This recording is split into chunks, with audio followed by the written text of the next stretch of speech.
Welcome and Baruch Ata Adonai Eloheinu Melech HaOlam Asher Kitshanu b'mitzvotav v'tzivanu la'asok b'divrei Torah.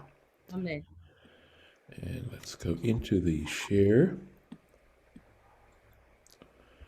And we'll go here too.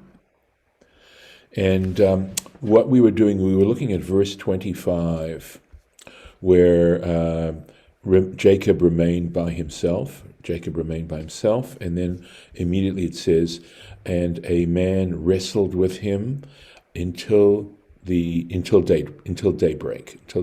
And we discussed yesterday the fact that he was, what did it mean to say levado, by himself? And Rashi mentioned these insignificant jugs that Jacob went back to clean up the campsite, you might say. And we were in the middle of that because I said I believe that we would finish up the Rashi on this because there's more Rashi on this, and then we'll go back and try and finish up the Torah Temimah. Rabbi, that man was an angel or a divine person. It was an angel. Although I think Jacob was wrestling with his conscience. That's what he was wrestling with. Or he was wrestling with Esau's conscience too. Maybe Esau sent a demon and wrestled with Jacob. I don't know, but it doesn't seem to me that when he was wrestling with something, it was an angel or a divine person. And he didn't know it, but then later on he did. So I agree with you, Harlan, that we're going to take a look at what Rashi shares with us, the tradition as to what this is about. But I also think you're right. This is a turning point. It's going to be a turning point for Jacob, and that is the name change that's going to happen a little bit. Jacob was scared because he lied to his father, and he lied to he was just as well like Laban. He was a cheat. Yeah. Absolutely. That was on his conscience. Mm-hmm. And he was worried that Esau was coming, and he was wrestling with his conscience, I suppose. I don't know. Well, I think you're right that possibly he was actually wrestling with himself, wrestling with the realization. But as I said, this is a moment of a really important moment in his life. And this whole little incident is like a change for him. A whole new development. So let's keep going. Let's go into the text itself and see what it says. So, v'ya'avek ish, right? A man wrestled. Menachem Piresh. So this Menachem is one of Rashi's teachers. And whether or not he actually wrote a book, Menachem left some kind of document. It's possible, and it may even be extant, for all I know. But Rashi does cite this from time to time. In this particular case, he's going to cite it to disagree, but regardless. So, Menachem Piresh, vayit afer ish. So he explains it as vayit afer. What does this mean? Milashon avak. It comes from the word afar, meaning avak, dust, or earth. And he says, Shayu ma'alim afar beraglehim, because al yedei na'anu'am, because they were kicking up dust with their feet by means of their movements. So, I don't know, maybe got a dusting. At any rate, that's how Menachem translates this word vayavek. Ve'li so he goes on to say, but in my opinion, shehu lashon vayit kasher, that it actually has to do with tying, with being connected to, right? Kesher, to connect. V'lashon aramihu, and that it's actually Aramaic. It's an Aramaic origin. Batar, here he gives an example. Batar da'aviku be, after he was entangled with him. So this, whether or not this is a quote, it's not, we don't see whatever the source is, but Batar da'aviku be is, this is all Aramaic. So after he or they entangled with them. Avak le mevak. So this is probably again, could be a continuation of this citation that Rashi is sharing with us. And there is the avak le mevak, and again, avak le mevak Aramaic, right? And he totally entangled with him, right? So mine gives a citation as Yes. Sanhedrin 63b. Thank you. Okay, so it just isn't here, so maybe I will pop it in there. Thank you. Thanks, Lauren. Let me put in the citation here. Right in there.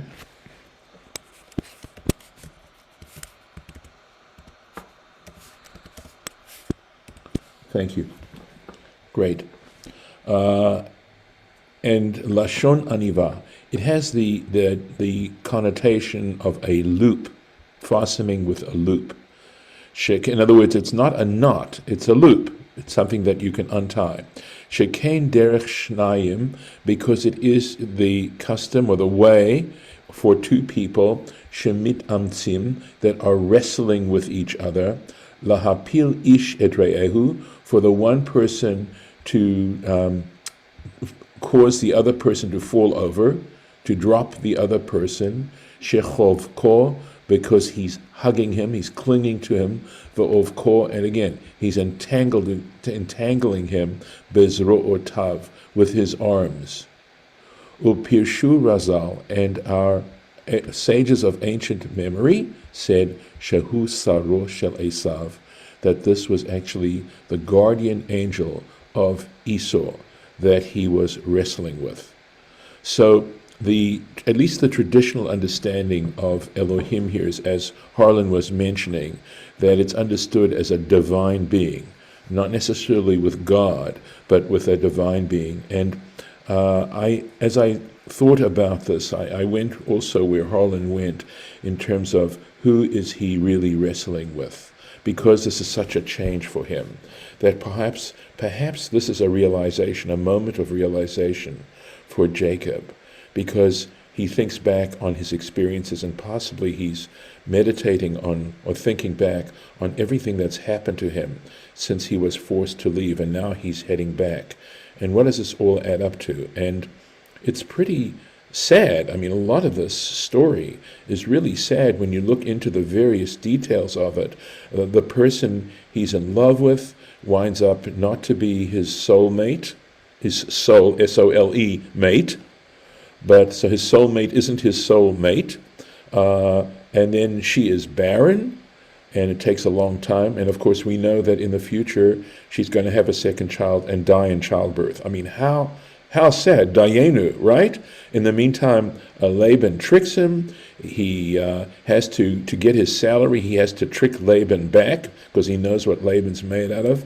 But, even having to work things through in that way, dealing with someone who's going to cheat you and figuring out how you're going to, protect yourself, these are not pleasant things to have to deal with in life. And now Laban was going to kill him, right? Both times he's escaping, right? We mentioned this yesterday. And now he's heading on to Esau and doesn't know where things are going to head there. He knows, and he hears that he's coming to meet him, I think with 400 men, if I'm not mistaken. He doesn't have 400 men because he's planning on going to a barbecue somewhere. Or if he's going to skewer anybody, it's going to be Jacob and everything he has. So it's quite possible that at this particular moment, he is really forced into looking into himself and saying, what have I done to deserve this? Go ahead, Harlan. But God said before to Jacob, you're going to be, in the promised land, you're going to multiply by the sand of, by sand. In other words, I'm going to bless you, Jacob. I'm going to be with you. Don't worry. Nobody's going to hurt you.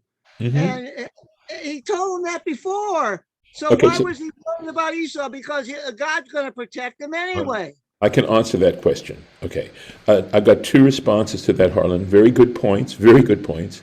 One is that we're going to have a prayer. Jacob basically does three things. He's already done one of them, right? One of them is that Jacob has sent Esau gifts to try to appease him. The second thing is he's going to have a strategy, right? He's going to split his camp so that if one of them gets, in other words, damage control. And the third thing he does is pray. And we'll look at the words of his prayer, and you'll see that he does make reference to that. Now, if God assured him of that, how come he's worried? And the answer is, we have in our tradition, even though God may have blessed you, hachet gorem. That's the phrase that's used, meaning it's not unconditional. God is going to do it. But if you sin, right, if you choose to move away and sin, those blessings aren't going to happen. So Jacob is, again, could well be worried that as he looks back on his life, that would simply reinforce the point that I was making and that you were making before, is that this is a watershed moment for him. So very, very good question, and hopefully the answer is something that is satisfying. That's a good enough answer. So here we go. Let's take a look at. We'll go back into the Torah Temimah here. So we were talking if some beautiful and very interesting Torah Temimah here that about how you possibly could interpret that when it says he was by himself, that it was about these jugs cleaning up the camp. And he tries to go into it and says, in fact, there may even be a certain play of words here, and that's kind of where we left things off. V'hinei b'pasuk kaf gimel, and he says in verse 23, Piresh Rashi, v'hu midrashim, that Rashi explains, and based on midrashim, v'et achad asar yeladav, that when it talks about 11 sons, or it says children, doesn't say sons, doesn't say achad asar banim, it says yeladav, his children. The Dinah hechan haita, you may remember this, right? He says, where was Dinah? Nitna b'teva, so he put her in a box, shelo yitan ba Esau et einav, so that Esau would not cast his eyes upon her. Umevuar de psikale, okay, and so it's clear that he has determined that it's determined the rak Dinah haita chaseira az, that only Dinah was missing at that particular time. V'tzarich iyun mi nayin loze, and frankly, he says, one needs to look deeper into where did this come from? This whole business of Dinah being in the box. V'dilma ben echad mehascharim hayachaser. How do we know that it was Dafka Dinah? It doesn't say ben, it says Yeladav. How do we know that it wasn't a different child? Ve'efshar lomar al derech drash, and it's possible one could explain this by means of a drash, al pi ma shekatuv ba'agadot, referring back to what is written in Agadot, in other legends. Tam hadavar, that the reason for this particular interpretation, she nivna Beit HaMikdash. Look at where he's coming from. That the Beit HaMikdash, that the temple, the holy temple, was built bechelko shel Binyamin. That the reason why the temple was built in Benjamin's area, in the land that Benjamin acquired, and he says, "Yein lefanenu perek or bracha, the perek uvein ktefav shachen." Okay, and he says, look ahead in the chapter Zot HaBracha, the Parsha Zot HaBracha at the very end of Deuteronomy. In the verse bepasuk uvein ktefav shachen, it says, and between his shoulders he will rest, he will dwell. And it's referring to a blessing to Benjamin, and that's understood as a reference to the way the temple was built on Mount Moriah. And the reason they give there in those Agadot, mipnei shelo hishtachave le'esav, because he didn't bow down to Esau b'sha'at hapagisha, at the time when they met, right, coming up now. And he says the very simple reason is Shelo haya nolad az od, because at that particular time, very simply, the reason he didn't bow, he wasn't born. He wasn't around. Okay. Ulefize, and using this as a basis, right? Muchach, it points out, it shows the al korchacha, that we have to say Kol b'nei Yaakov hascharim hayuaz. So from that basis, we can determine that all the sons were there because the land was divided up according to the descendants of each one of the tribes, and the tribes, of course, were defined by the sons of Jacob. So that's how we know it was Dinah and not one of the sons. Mishum de'im lo hachi, because if this is not the case, he just goes on to support his argument. Lama lo nivna beit hamikdash bechelko shel zeh. So why wasn't this the temple built in the place of the one? If one of the sons were in the box, well, then that son that was in the box wouldn't have been bowing down to Esau. So why wouldn't it have been built in that particular son's territory? In that case, the Gamkein, and another reason, lo hishtachaveh. The point is that son wouldn't have bowed down either, if that's the reason that the temple was built in Benjamin's property. Umi dichtiv ve'etachad asar yeladav, all right? And since it does say his 11 children, al korchacha, you have to deduce shahayta chasera Dinah, that Dinah, because it says 11, right? You have to conclude that it was Dinah. So complicated maybe a little bit, maybe convoluted even, but again, he feels we have to, deconstruct exactly how one concludes these things. Umashikatav Rashi, and Rashi wrote in addition, right? Shene'enash Yaakov al shemana et Dinah, that Jacob was punished because he prevented Dinah, he prevented Esau from Esau. He didn't allow Esau to see her. Shema tachsirena lemutav, and he goes on to say, lest she make him improve. In other words, that she refine his character, or and it's interesting. Tachzirenu, she should bring him back to the good way. So that's something, right? That the good way is actually fundamental, and that's why we can talk about straying when we do things that are wrong. Tzarich biur. This also requires some explanation. Heichan matzinu kahai gavna. Where do we find this particular way of doing things? Sheyehe chova al adam. That in fact it is a necessity for a person, limsor et bito l'rasha, that a man is supposed to allow his daughter, right, or to transfer his daughter to a wicked person, shema tachzirena l'mutav, right? That in fact that is something that a person should do, right? Because Jacob was punished for not doing it. So that means that presumably there's an obligation that if there's a wicked person and he loves this man's daughter and they're righteous people, she should be marrying him. V'halo keneged ze yesh chashash, and in fact, to argue with that, there's a possibility shema yachziren nahu l'resha. Maybe he's going to have an influence on her and turn her wicked. Ve'efshar lomar. So it's possible to say, Dubeze lo haya Yaakov misupak, that in fact Jacob had no doubt in his mind that if Dinah married Esau, she would bring Esau to a righteous path.